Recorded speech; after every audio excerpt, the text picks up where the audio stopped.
I don't care what tools or advantages you do or don't have. The people that are willing to do this achieve their goals more often than the people who don't.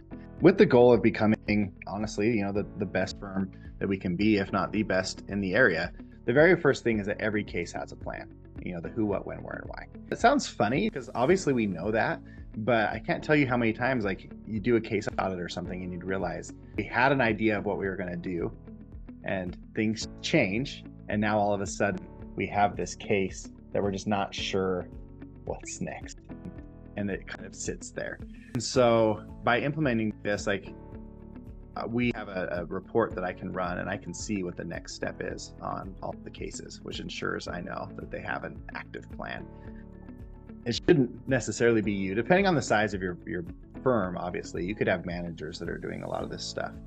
And I had to learn this early on in my career because I had a mentor and he does like big civil litigation stuff, $500,000 in attorney's fees kind of things. And he was like walking me through how to deal with this action that opposing counsel had filed. And I sat back, I got back to the office and started like looking into stuff and realized that the amount of work that he had told me to do would easily be $15,000. And that would just be like the preliminary stuff in this case. And I'm like, my client doesn't have $15,000 to do like preliminary arguments. It was a real estate case then. So, there was a motion to dismiss and these other things back when I did a little bit of everything. But I'm looking at this and I understand that I can do all of these things. And if my client, was fighting over, $10 million or $20 million, then sure, we could throw 15,000, 20,000 at the preliminary stuff. But in these small cases, we just can't do all these things. So really thinking about the value that we provide. One of the benefits of thinking about value for my team was also helping them understand their worth and charging for it. So we do flat fees, and I know we've talked about that before, but even if it's hourly, I want your team to understand the value that they're providing to someone, right? Because if they're going to save them $50,000, then they're not going to feel bad about their $5,000 bill, right? Flip side's also true. Sometimes people come to us and they say, hey, my ex, we just had one recently where they were fighting over $400 and they wanted us to do a motion to enforce, which is going to cost them about $2,000 in attorney's fees. So in this case, the value is $400 and the fee is $2,000. And obviously we suggested they not do it. It's not that I don't love making money. I do love making money, but I love making money when I know I'm providing more value than the fee. That's also why our clients are happy, right? It's because we have this conversation with them, which is the next step, making sure you've communicated the plan, the value, and the fee with the client before you work. Even if you're billing by the hour, it's still helpful to say hey, on average, these things are $5,000, $9,000, $10,000. They may, at the end of the day, it may be more or less than that, depending on how many hours you work, but helping them understand, in this case, I think it's worth it. We just had a case in July that we settled their divorce case. So initial divorce, we have a petition that was signed on July 5th. The client reached out to us, and from then till now, things have just hit the fan. The ex is doing a bunch of stuff that they shouldn't be doing. The kid is not, now the kid won't go to school on the days that they know they have to go to their dad's house after. And if she can get them to school, he's having behavioral issues at school. The school has had to call her and have her pick him up. And there's been some serious issues. Allegations of abuse, but no evidence. And so, but it's kind of a horrible situation. So it's 2 months. I guess it's been 5 days over 2 months now since we have our divorce decree. And we already are talking about filing a modification or doing something to undo this joint custody arrangement. Normally, I would never do a modification 2 months after a divorce decree, right? You have to show a substantial change in circumstances. But in this case, considering the facts, we had to have this conversation with the client and say, hey, look, your kid is going down this route of potential abuse, obviously issues with school, all these other issues. And even though it's only been 2 months, and the fee is going to be, substantial. We quoted her a $10,000 retainer on this. In this case, it may be worth it, right?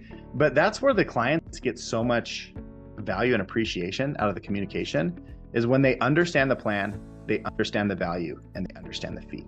I have found as long as the clients understand those three things, they won't ask questions and they'll be happy.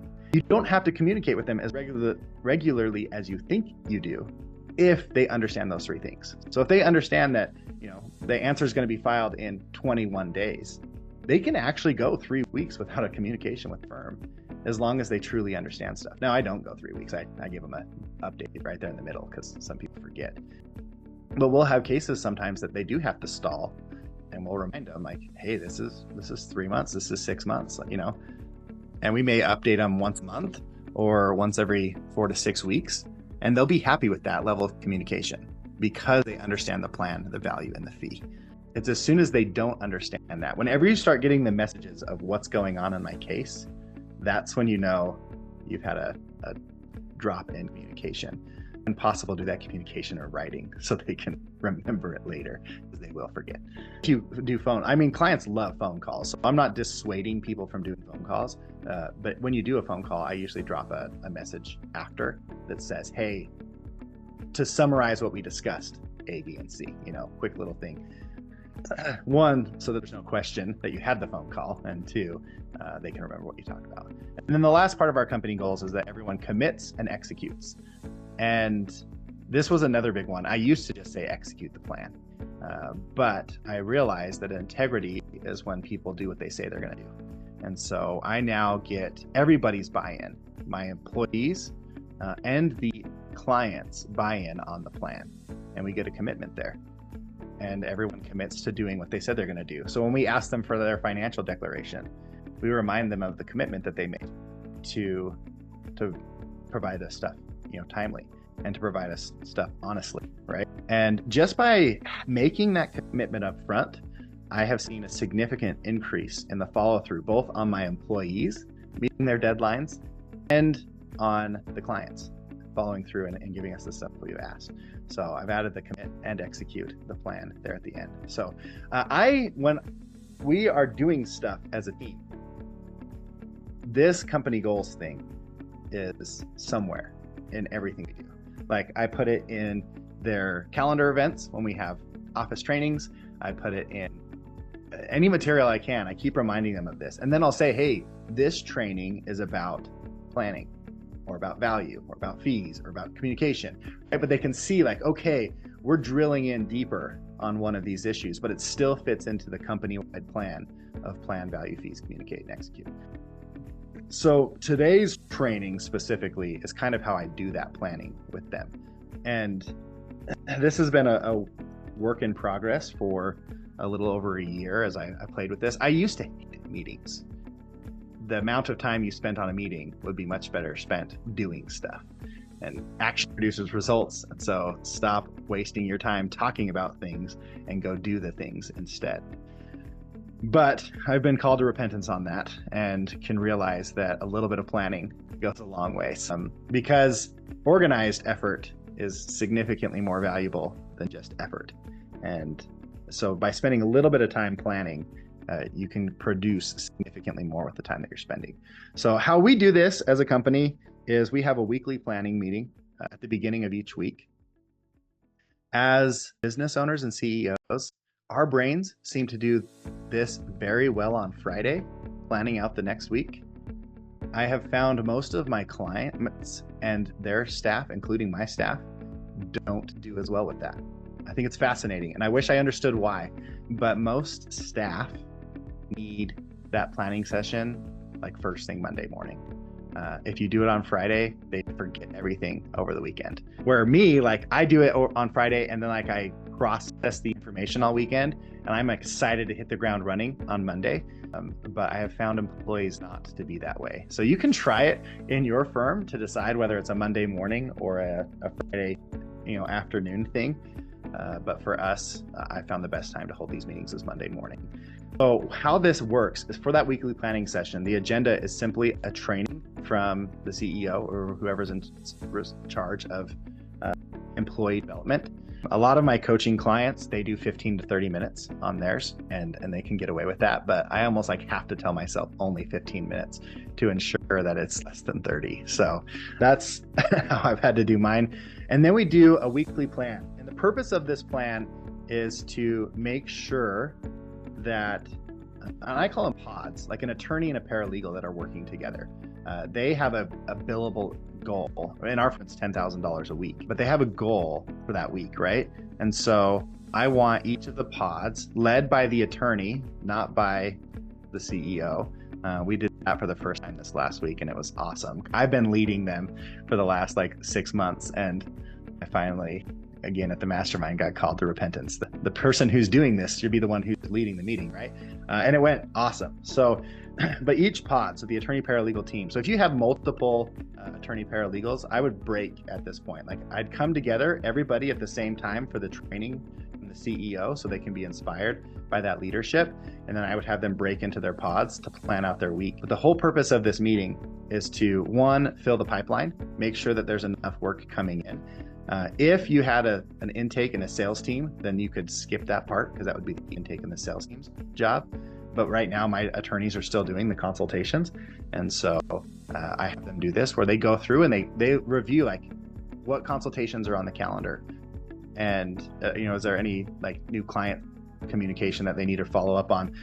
Just anything that they're going to do to put money in the pipeline. This isn't to earn the money. This is to produce work to put in the pipeline. The biggest thing that I have found this to be valuable with is when they start reviewing the current clients and those cases that have additional work that needs to be done. This case has this motion that we didn't anticipate that needs to be done. We had an adoption case that started off as a step parent adoption. Super simple. I mean, honestly, we charge $4,000 for it, and it's probably the easiest $4,000 we make. They're really simple when it's this way.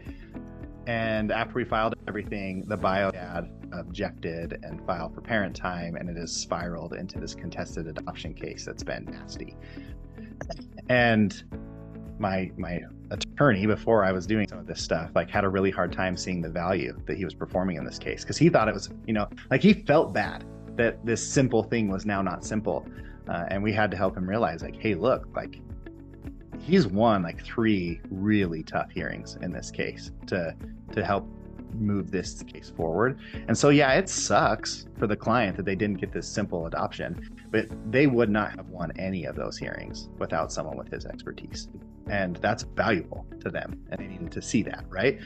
And sure enough, we put the invoice together and billed for it, and they were so grateful to pay it. Because they could see the value. He just hadn't seen the value yet. So having those conversations of additional work for current clients. Again, if you're billing by the hour, you may not have to create an invoice for this stuff, but it is something that's worth considering and looking at and making sure that your current fee structure will cover the work. If you have an evergreen retainer and it's $5,000, and then all of a sudden you look at it and realize you're going to do $10,000 or $15,000 worth of work on this case this month, you may still want to have that conversation with the client of, hey, your retainer is not going to cover this. I want to give you a heads up because at the end of the month, I'm going to give you a bill, and I want you to be ready for it. And so that was a really valuable thing for us that I hadn't thought of.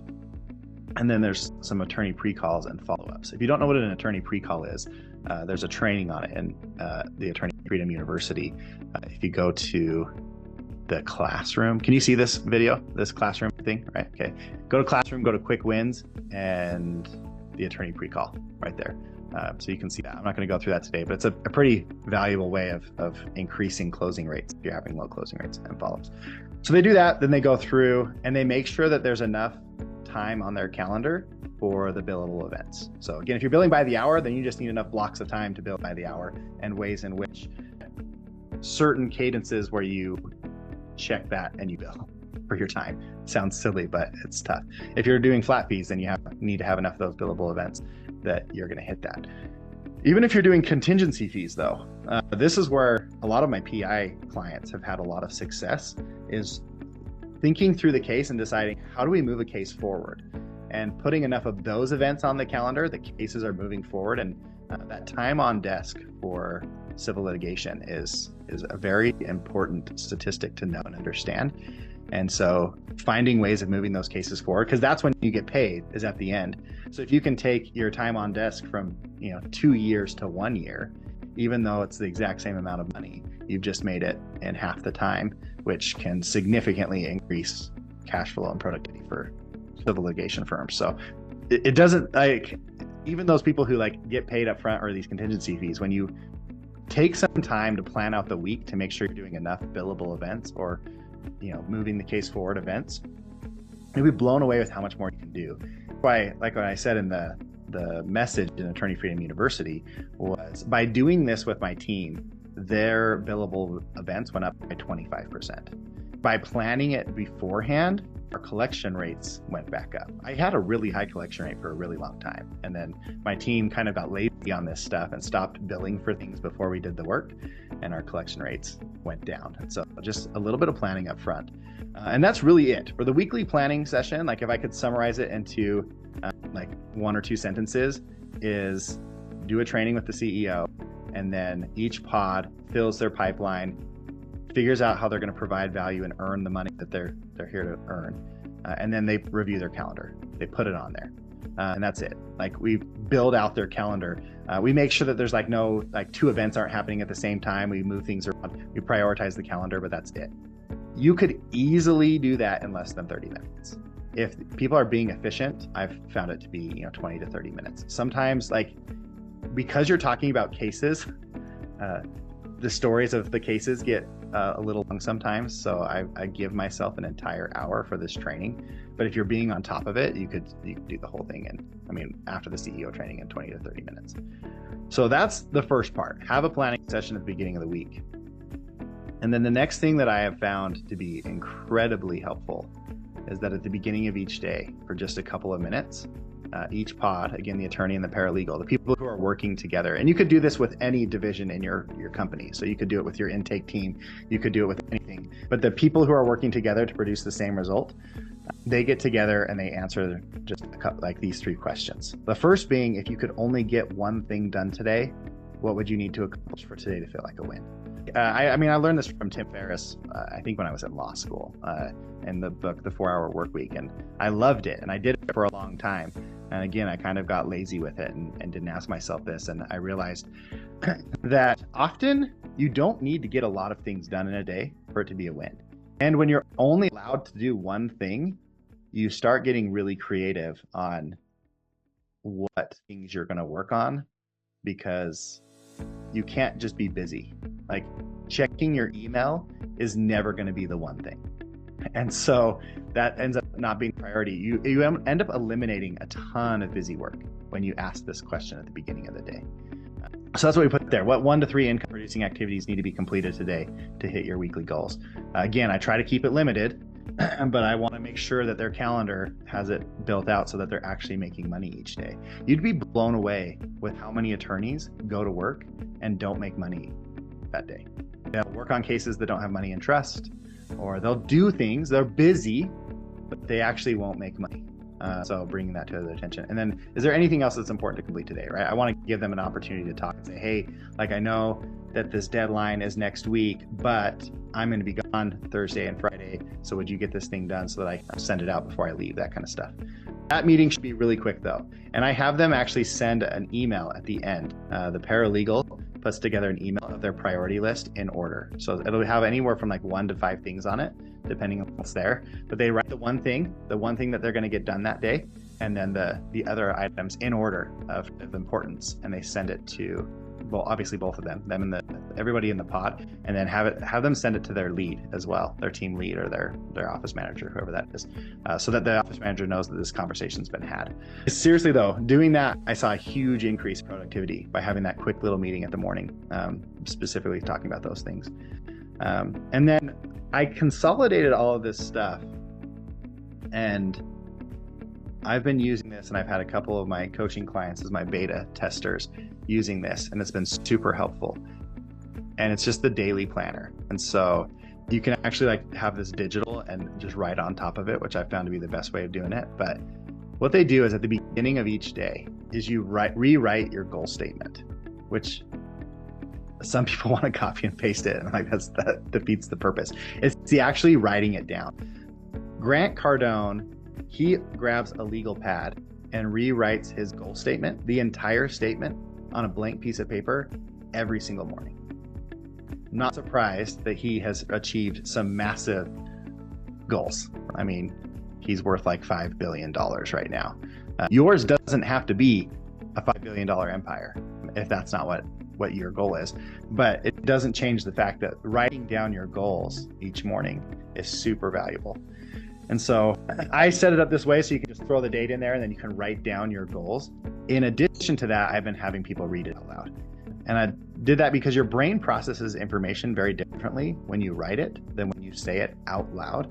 And I don't care what tools or benefits, like advantages you do or don't have, the people that are willing to do this achieve their goals more often than the people who don't. And I've had tons of clients who have a lot of resources at their disposal that will find excuses for why they don't achieve their goals. And then I'll have people who, for all intents and purposes, should not win and do. And it all comes down to this. And I've structured this statement very intentionally, where you write your goals, you then say what you're going to do to achieve those goals, because actions produce results. And so you have to be committed to taking the action necessary. And the simplest sentence I've had there is, I will provide the highest possible quantity and best possible quality of service that I am capable of rendering. You can change that if there's something that meets your specific needs, but I have found that sentence specifically to incite the emotions that I need. You have to have faith in your goals that you can achieve them in order to do that. There's a statement, I want to say it's Henry Ford, who says, whether you believe you can or believe you can't, you're right. And Dan Martell at our last thing, he said that you'll achieve however much you believe you're deserving of, and not a penny more. Because if you believe deserving of it, you'll do the work necessary and you will insist on being paid it. But if you don't believe you're deserving of it, then you won't do the work, and you also won't insist. Even if you do the work and deliver, you won't insist on the payment because you don't see the value there. So it all comes down to that faith and belief. And so these sentences there are to help incite that in you. The crazy thing about the human brain is we don't understand lying. And so when we say an untrue statement, our brain believes it's true.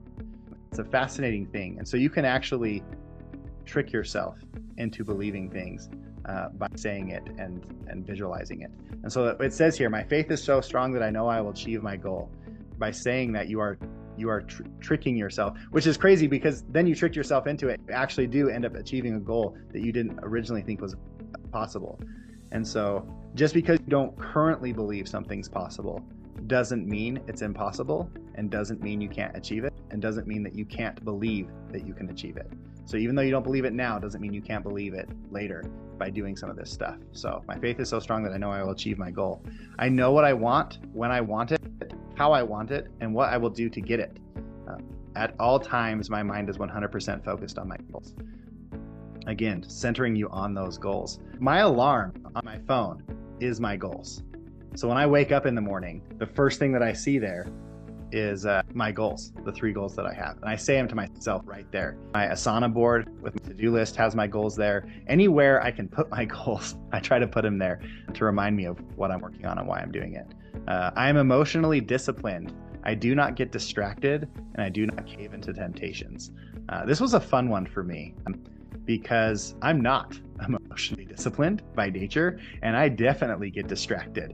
I am self-diagnosed and self-medicated on my ADD, and white monsters are the best way for me to stay attentive, which, not surprisingly, it's pretty much just a mild dose of speed, which is pretty much what Adderall is, right?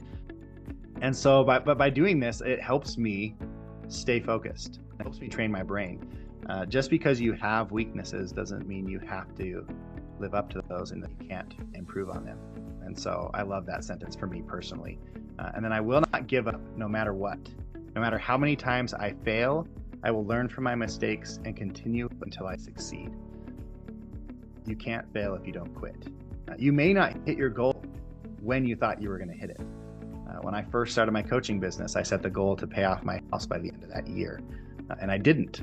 In fact, I didn't pay it off until the November of the next year. But I still paid my house off in less than 5 years, which I think is incredible. That was an incredible goal for me. It was something that I didn't believe in when I first set out. But by doing this stuff, I was able to pay off my house in less than 5 years and be completely debt-free.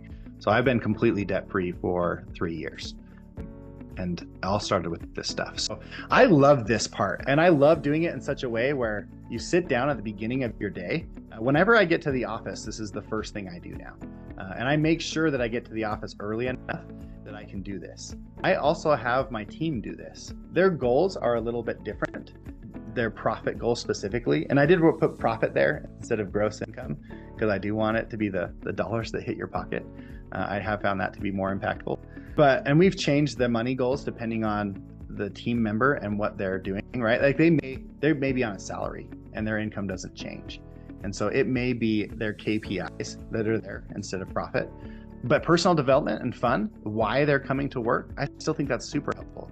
You understanding why someone's coming to work is super helpful. And so I would leave the fun. Even if you can change it to your why or whatever, but and personal development, absolutely. Dan Martell starts every week with his entire company doing a training for them. And he reminds them that I want you to work more on yourself than you do on my business, because I know that the better you are as a person, the more you'll produce as a business. And so helping people work on themselves is critical. And then the rest of it is just a summary of those weekly KPIs. I have them rewrite those. I have them write their priorities here, right? This is the same conversation, that daily meeting that they do. I do this with myself every morning because I don't have a pod to do this with. But when my team does it, they just write those things here, right? This goes in the email that they send to each other. They take control of their calendar, just like we talked about, prioritize. And I worded it that way again on purpose, is they have permission to move and delete and do things that they need to in order to prioritize their plan. So take control of their calendar. And then the last two things that I found to be super helpful, that was a late addition to this planner, this daily planner, was taking a little bit of time to write down what they were grateful for that day. And I found this to be like the best way of improving office morale, is starting the day off with some gratitude. And then I want them to take a little bit of time to think about what went well the day before, because we forget all the wins, right? We're constantly trying to improve and we forget the wins that we had. So that's the win section right there. And that's the daily planner. This daily planner, it only takes me about 5 minutes to go through this, but the amount of productivity I have in the day is astronomically higher. And then the last thing that we do is we review the KPIs. We review the numbers at the end of the week. For my team specifically, we only work a half day on Fridays. The paralegal comes in at 8 and works till noon, and then the rest of us usually come in at like 9. But they're half days. The phones are off already. From the outside, people think we don't work on Fridays. And the Fridays have always been a day for us to get caught up and do the stuff that people paid us to do, and or outbound calls. But by Thursday at 4 p.m., the paralegal in each pod sends this KPI report. And she goes through and shows that, the filling of the pipeline tasks and the total numbers.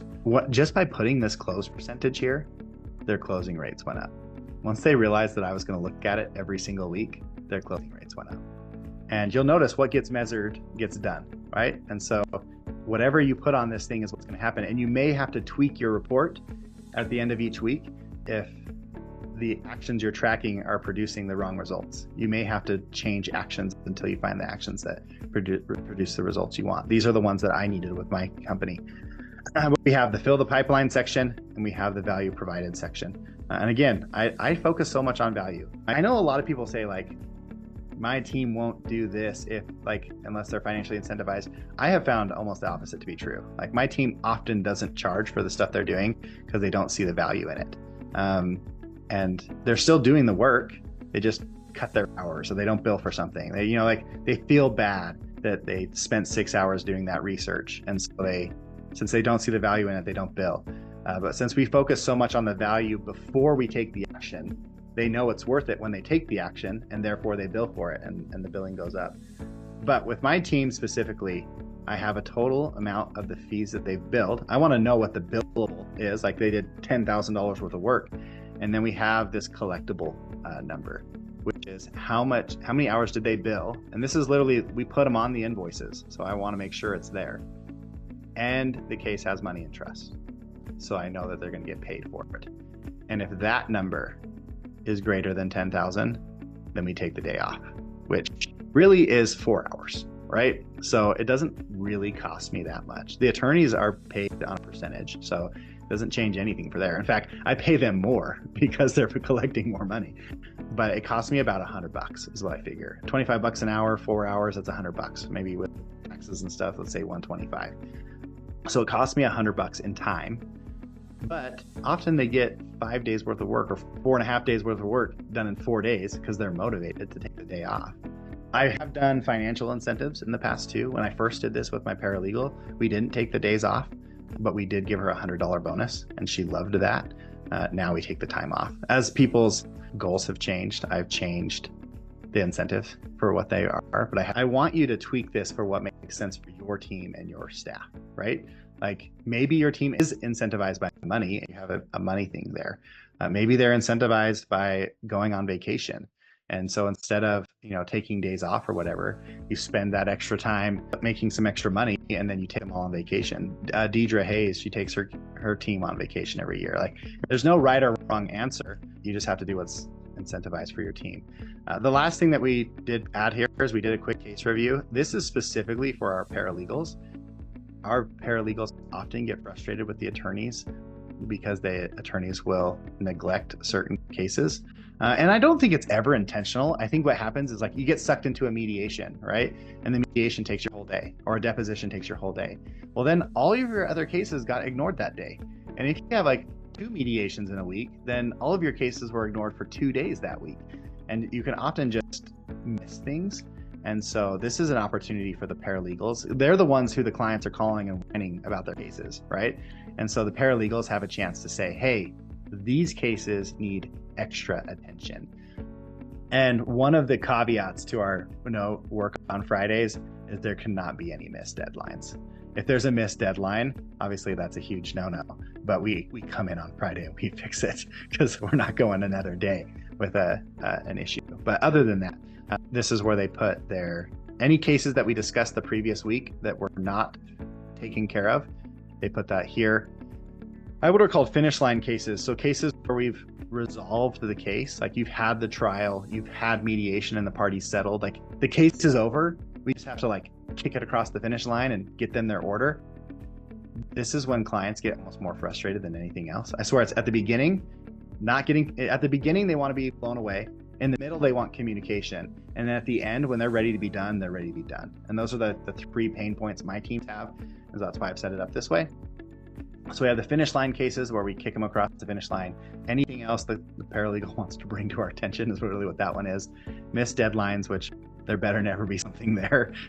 If there's a missed deadline, obviously we come in on Friday, we fix the issue, but then the next thing we do is we go to our systems and figure out where the deadline, like how did that deadline get missed, right? Because that's a systems issue. It's either an intentional non-action by a person and then they don't work for you anymore, or it's a systems issue and we fix the system, right? And then I have a magic pill report. And if you read Dan Martell's book, he has a $50 magic pill.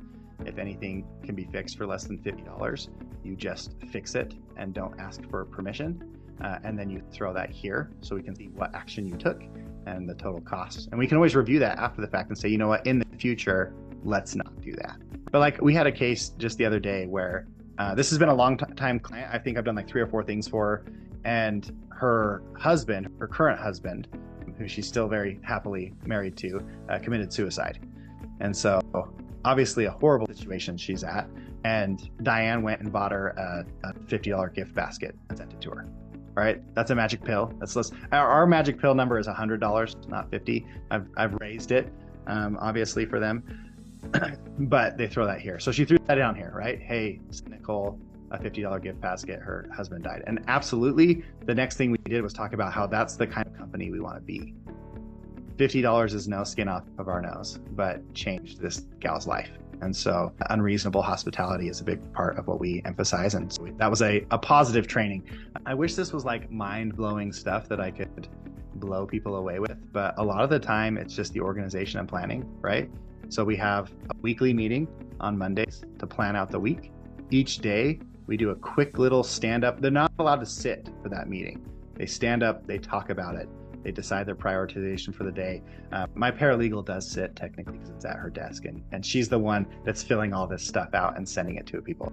She sends it at the end of the day. The attorney has to reply back to the email before they're allowed to go home. They reply back to that email and they confirm what was done that day or wasn't done that day. And the email is one sentence. I completed items 1, 2, and 4. I did not complete item number 3. They're not allowed to give an explanation because I don't want excuses, right? You, at the beginning of the day, you're the one who said it was a priority.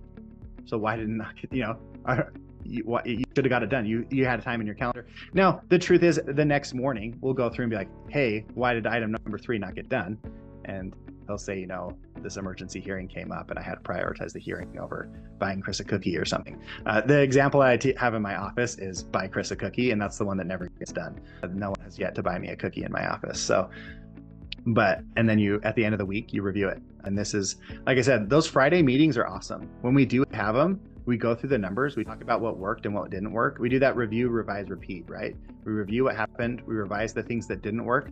We make systems to repeat the things that did work. And we get ready for the next week. We also have that day to hit the goal. A lot of the time, we can turn around and still hit that 10K goal by the end of the day.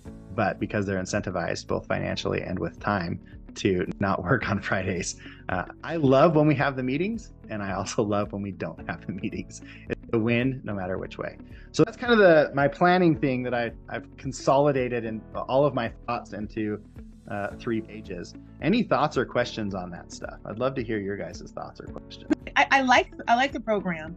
I like the way it goes. I like the accountability, and I think that's a big part of where one of the errors are, and what I'm doing. In the morning, I do try to meet with my staff and go over things, but we don't go over, what didn't you get done? And I do get a lot of excuses. I like that you have it. So nope, just tell me what you did, what part did you finish, what part didn't you finish, and that's it, leave it at that. So that's the next way I'm going to be doing now. Awesome. Anything else? Sweet. Well, I've got an email for the 3 of you. I'll hit send on this so you guys have it. But hopefully that was helpful.